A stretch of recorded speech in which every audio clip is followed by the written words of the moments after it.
Information Station, WTIM. Welcome in to WTIM, your information station. My name is Tim Zalabak, your host of the WTIM Morning Show. Before we get going with another great interview here, let's thank our sponsors that make it possible. People's Bank and Trust, where they put people first, and Landmark of Taylorville, where you always do better at Landmark. I got a full studio today, folks. We have Amy Hagan and Pam Moses, co-coordinators with the Taylorville Food Pantry, and Brooke Dunn, public relations specialist with the Central Illinois Food Bank. How are we all doing today?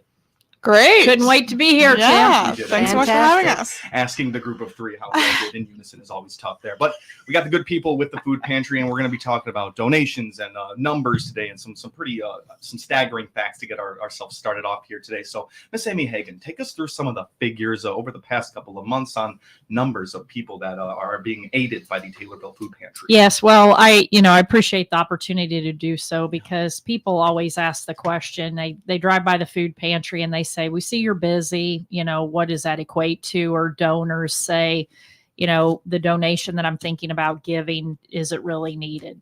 Well, to answer that question, it's a resounding yes. As we look back on our 2023, we served 5,763 households, and that averaged 480 households a month. Now, back in 2022, comparatively, we were serving 314. So that is a tremendous increase. We also average about 35 new households each month. And we started tracking that the last 6 months of 2023, because we were noticing that once benefits got cut from COVID relief, that we were seeing this uptick of folks served. And we thought, we really need to be tracking this as a separate metric, because in a rural community, in a rural county like we are in here in Christian County, our population isn't exactly exploding. However, when you think about the fact that on a monthly basis, we're bringing 35 new families a month into the fold of being served by the Taylorville Food Pantry, I mean, that's just really, to me anyway, a very staggering statistic. Now, the other thing is, people ask the question about, is anybody paid to work at the Taylorville Food Pantry? Do you and Pam make a salary or some kind of stipend? And the answer to that is also a resounding no. We do what we do purely with volunteer support, and we started tracking that metric as well. And we're averaging over 212 volunteer incidences a month. And that could be as simple as, an hour shift, or it might be a 4-hour repack session. So anyway, that's what I wanted to share. Well, thank you for laying all that out there for us. And, it raises your eyebrows when you see those numbers, just the increase. And you say the Taylorville population and the Christian County population, that's not increasing. It's prices at the grocery store. It's that stagnation of an increase of income. And it's all that kind of aspects right there. Brooke, you had kind of a thing to say about the ending of the holiday season. This uptick was huge and in need. Yeah, well, what the Taylorville Food Pantry is experiencing is a complete reflection of the recent reports that we've received also at the national level. So, they see it on a day-to-day. They are seeing it every single day. The USDA report came out reflecting a 20% increase in need. And it is just so heartbreaking to see that across the nation. But we see that in Taylorville. We see it all across central and southern Illinois. And we had some big distributions to kind of address that need through some partnerships in Springfield. So we did a couple, and I just wanted to say thank you to the community for supporting us as we try to combat this increase in need. We wouldn't have been able to do it without our partners, Cisco and Friend Indeed and Blue Cross and Blue Shield, but people from all across central and southern Illinois came out to those distributions. So it is truly heartbreaking to see, but we're glad that we're able to help out in some way. Yeah, well, thank you for explaining to us that it isn't just Christian County and Taylorville that these are being seen. Nationally, these numbers increasing here. And just in Christian County, I mean, it's a large county. It's not just Taylorville residents utilizing this service. Is that correct? Correct. It's all of Christian County, and while she said 20%, Amy and I both grabbed our calculators, did a quick calculation that Christian County is actually up 52%. Even more. So, Yeah. for the year, and what Amy didn't mention is that the numbers, although we averaged 480, have been over 500 since May.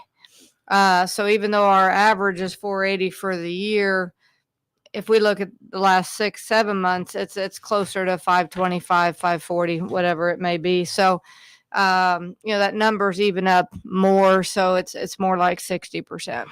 In Christian County, up that much more. And you talked about, Amy, you talked a little bit about rural communities. Could that be having an effect on this? Well, I would say that that's the case because I think I've shared with you before, Tim, I get the pleasure of working the front desk, the intake area. And I can tell you that, we are seeing more and more people coming from throughout the county. It's always been a little bit of a misnomer to call us the Taylorville Food Pantry when we serve all of Christian County, right? But I can tell you with firsthand experience that the number of people that we're seeing from Pana in particular has taken an uptick. Trying to think what other areas we've seen an increase from, maybe Stonington as well. To get real granular, but and then obviously in Taylorville as well, what people will tell me is I'll say, how did you hear about us? Why are you coming here? Is this your first time here? A lot of times the answer will be, well, I haven't needed you for a while, but now I do. And a friend told me that I needed to come. So, there's that aspect of community where friends are helping friends, neighbors are helping neighbors. I get asked the question often through our Facebook Messenger, what is the income requirements to be able to utilize the food pantry?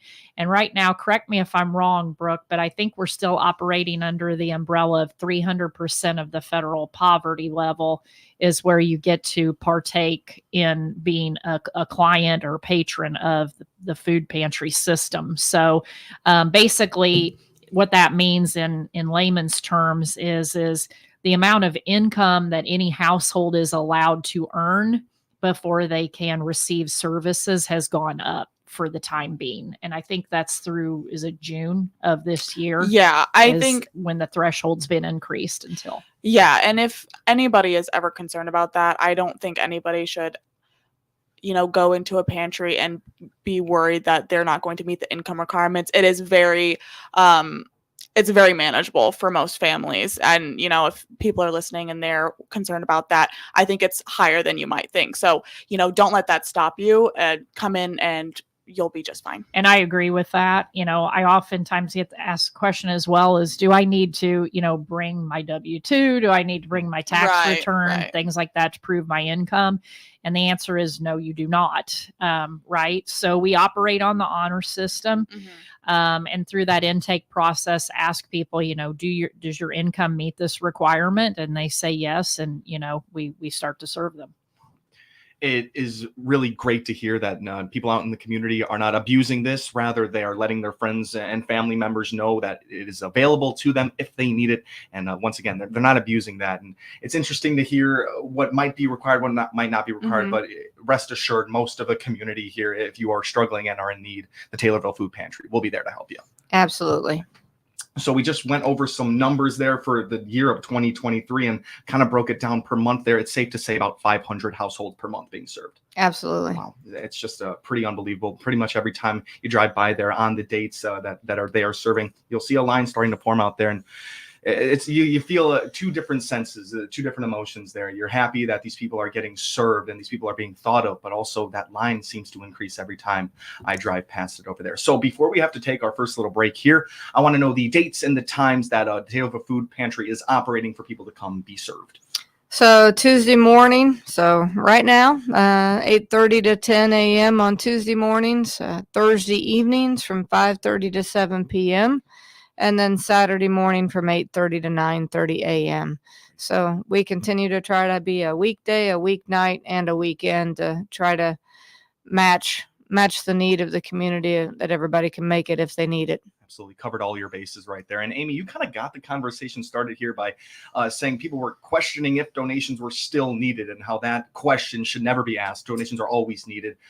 That I kind of answered the question right there, but donations are always being accepted at Taylorville Food Pantry. Yeah, and I think the big deal about that is people want to know when, right? Okay. And that becomes a little bit tricky when you see a line formed of 40 people deep, and it's like, well, I've got this sack of groceries to donate, but how exactly do I do that? Well, we got a couple of different mechanisms too. We, got a side door, the east door of the facility. You can walk in anytime we're open. And then we also have a drop box outside that door as well, for 24/7 access, I guess. Perfect. All right. We are hearing right now from Pam Moses and Amy Hagan, co-coordinators with the Taylorville Food Pantry, and Brooke Dunn, public relations specialist with the Central Illinois Food Bank. It's been a great conversation so far. We'll continue it just here after the break. My name is Tim Zalabak, your host of the WTIM Morning Show. Do not go anywhere. We will be right back. Your information station, WTIM.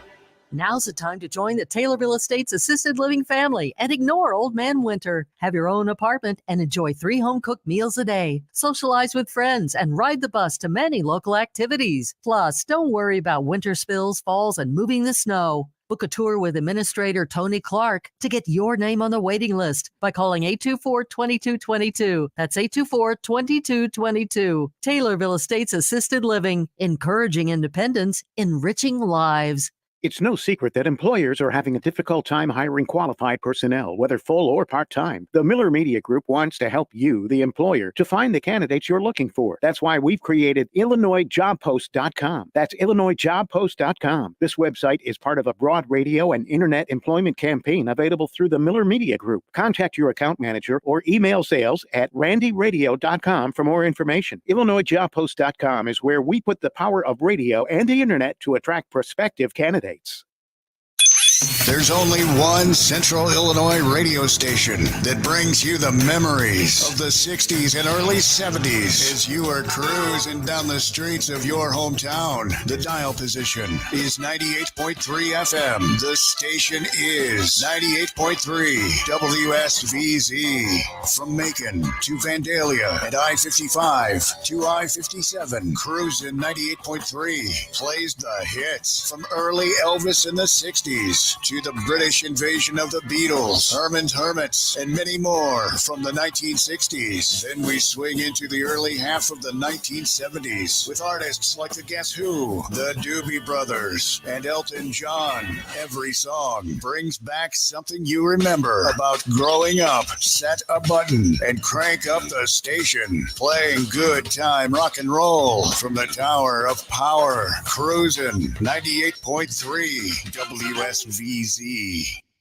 Take News Talk WTIM programming with you wherever you go, both live and archived. News Talk WTIM streams 24/7 simply by clicking the Listen Live icon at TaylorvilleDailyNews.com. And to hear archived WTIM programming like the morning or noon farm shows, expanded local newscast, morning show interviews, Swap Shop AM or PM, click the audio on demand icon in the upper left-hand corner. Whether it's your smartphone, tablet, or desktop, News Talk WTIM stream is with you wherever you go 24 hours a day at TaylorvilleDailyNews.com. This is Megan Lopez with Nesty's Burger Joint on the south side of the Taylorville Square. To see our menu, click on our icon on TaylorvilleDailyNews.com.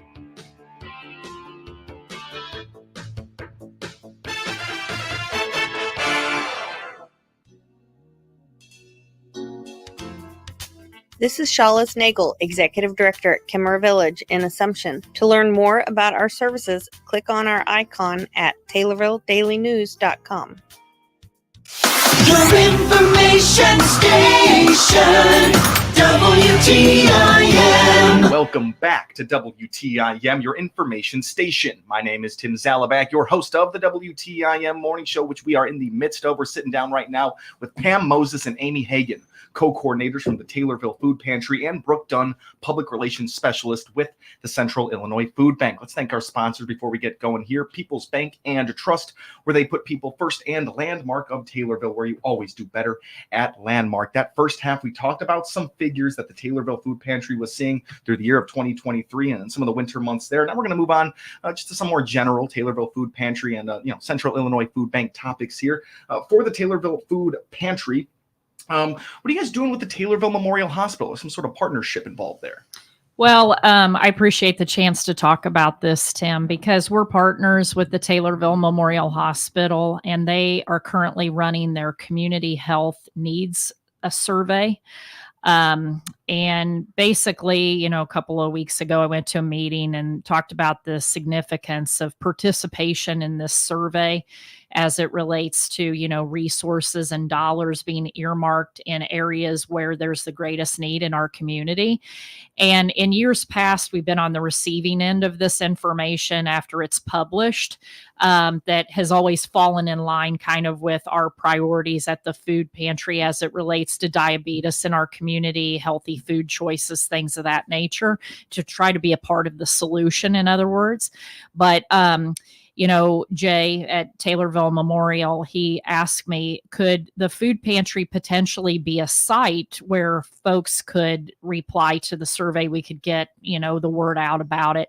So, beginning today, in fact, and also on Thursday evening, folks coming to the food pantry will be invited to have the opportunity to participate in the survey either on site at the food pantry, or they can take the QR code home, the URL address home, and fill it out on their time. But our participation with them and helping them get the information to get, a good survey that's representative of our community, that has, an adequate number of responses, is very important as they look to make decisions about resource allocation.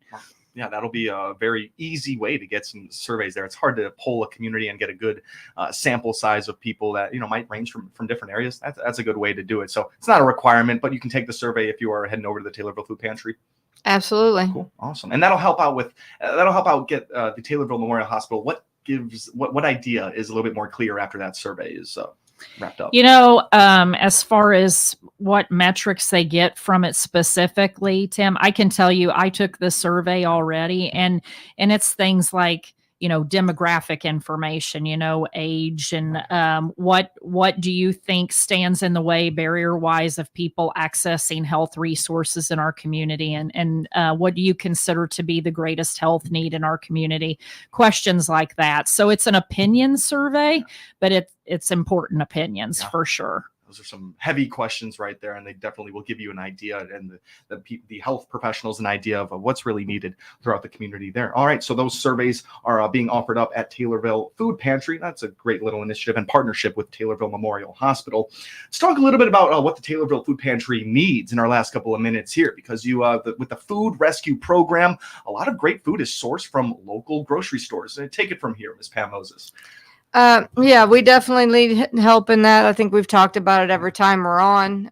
We have pickups at Walmart, Aldi, Dollar General, Kroger, and our local IGA. So we need volunteers to help us with those pickups. And Amy, what do they need? We need a heart and a truck. But seriously, yeah, if you've got a pickup and you've got some extra time on your hands, a few muscles, help us pick up some boxes, weigh in the donations, bring it by to the pantry, reach out to Amy, myself, the food pantry page, stop by the pantry. We'll get you in touch with somebody that can get you trained up and get you involved. But we pick up almost every day of the week. Mondays and Fridays at Walmart, Tuesdays, Thursdays, and Saturdays at Aldi and Kroger, and I think it's one day a week, twice a week. I think at Dollar General as well. That one's a little newer. I don't remember the day, but so 2 or 3 days a week we're picking up at all those places. So takes lots of bodies to cover it. I'm sure. And with this interview, I hope you can get multiple pickup trucks out there. And, if you got muscles out there, if you got a pickup truck and you're that friend that always is asked to help a friend move, this is a better cause right here. This is the Taylorville Food Pantry needing help with the food rescue program. That is probably such an enormous amount of donations from these local grocers. In our last minute here, tell me what that means to the food pantry. Oh, having the help with the Yeah. community, it's fantastic. I mean, I don't know what the exact number is on the weight, but last I knew it was over 350,000 pounds. I believe it's since 2015 that the program started. So, I mean, you put that into categories. I mean, that's over 12 to 14 semi trucks, depending on the weight of food rescue that has come to the pantry instead of going to the landfill. Unbelievable. Thank you all for being in today, guys. Thank Thank you. Thank you. Absolutely. That's Pam Moses and Amy Hagan from the Taylorville Food Pantry and Brooke Dunn, Public Relations Specialist with the Central Illinois Food Bank. My name is Ben Tim Zalabak, and you are listening to WTIM, your information station. The Big 870 WTIM Assumption Taylorville.